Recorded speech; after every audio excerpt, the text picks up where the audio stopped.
सारे दुनिया तेरे लिए, तू सिर्फ मेरे लिए।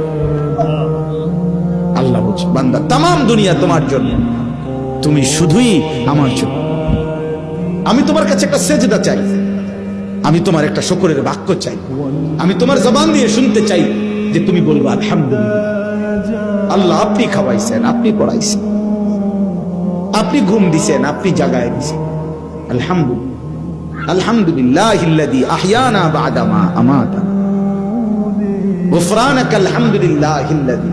আল্লাহ, পায়খানা যদি জমে থাকতো পেটে, আমি বাঁচতে পারতাম না। পেশাব যদি আটকায় যায় মাওলা, আমি বাঁচবো না। আপনি আমার পেশাব, আপনি আমার পায়খানা পরিমিত মাত্রায় আমার শরীর থেকে বের করে দিয়েছেন, আলহামদুলিল্লাহ। আপনার শুকর মাওলা। আলহামদুলিল্লাহ জীবন এমন এক শব্দ বাবা, যে শব্দ মানুষের জীবন বদলে দেয়, প্রতি মুহূর্তে আল্লাহর দিকে ফিরাইয়া দেয়। এই জন্য আল্লাহ বলছে, বান্দা আমি গোটা সৃষ্টি জগৎ লালন পালন করি, তোমাকেও লালন পালন করি, অতএব সব প্রশংসা প্রাপ্য কে? আল্লাহ।